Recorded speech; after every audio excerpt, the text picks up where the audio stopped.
ঈদুল আযহার কিছু সুন্নাত আছে। ঈদুল ফিতরের যেমন সুন্নাত আছে, এই ঈদুল আযহার কিছু সুন্নাত আছে। এর মধ্যে ১ নম্বর সুন্নাত হলো গোসল করা।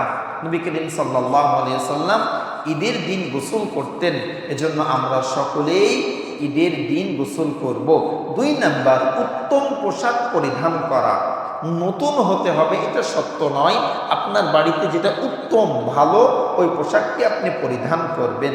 ৩ নাম্বার সুগন্ধি ব্যবহার করা। ঈদের দিন অবশ্যই সুগন্ধি ব্যবহার করব। এই সুগন্ধিটা একটি ইবাদত। নবীজি সুগন্ধি ব্যবহার করতেন, আমরাও সবসময় চেষ্টা করব, না পারলে ঈদের দিন অবশ্যই আমরা এই সুগন্ধি ব্যবহার করব। এই কুরবানি ঈদের একটি সুন্নাত হলো না খেয়ে ঈদের নামাজে যাওয়া। রোজার ঈদের সুন্নাত হলো কিছু মিষ্টান্ন খেয়ে ঈদের নামাজে যাওয়া, কিন্তু কুরবানির ঈদের সুন্নাত হলো না খেয়ে যাওয়া। আর ঈদের নামাজ পড়ে এসে কুরবানির পশুর গোশত দিয়ে প্রথম খাবার খাওয়া, এটি একটি সুন্নাত। এখন যদি আপনি অপেক্ষায় থাকেন যে কোরবানির গোশত রেডি হওয়ার পরে ভাগ বাটোয়ারা হওয়ার পরে একবারে খাবো, তাহলে তো দেখা যাবে যে ৩টা ৪টা পর্যন্ত না খেয়ে থাকা লাগবে, কষ্ট হয়ে যাবে। এজন্য একটা বুদ্ধি আপনাদেরকে শেখায় দিই, সেটা হলো কোরবানির পশু জবাই হয়ে গেল, হওয়ার পরে যখন জান বের হয়ে যাবে, গলার কাছ থেকে ছোট্ট একটা গোশতের টুকরা কেটে আপনি ওটা ভেজে ওটা দিয়ে আপনি প্রথম খাবারটা খাবেন, তাহলে আপনার কষ্টও পাওয়া লাগলো না, নবীজির একটা সুন্নাতের উপরে আমল হয়ে গেল। তাহলে এই কুরবানি ঈদের সুন্নাত হলো না খেয়ে নামাজে যাওয়া এবং এই কুরবানির গোশত দিয়ে প্রথম খাবার খাওয়া। ৫ নাম্বার সুন্নাত তাকবীরে তাশরিক পড়তে পড়তে ঈদের নামাজ আদায়ের জন্য যাওয়া।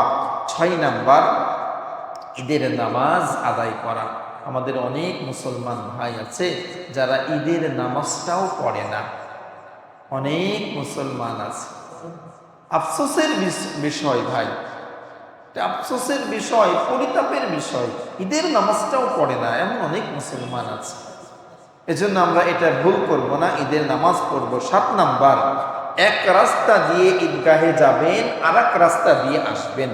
যদি গোল এলাকা হয় একদিক দিয়ে যাবেন, আর এক দিক দিয়ে আসবেন। আর যদি লম্বা হয় ২-৩টা রাস্তা থাকে, তাহলে একদিক দিয়ে যাবেন, আর এক দিক দিয়ে আসবেন। এর দ্বারা লাভ কি হবে?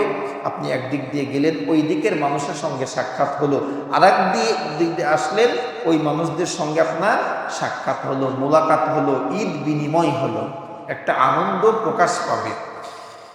এরপরে ৮ নাম্বার মুসলমান ভাই বোন যারা আছে, আত্মীয় স্বজন আছে, পাড়া প্রতিবেশী আছে, এদের সঙ্গে সাক্ষাৎ করা, এদের সঙ্গে ঈদের কুশল বিনিময় করা।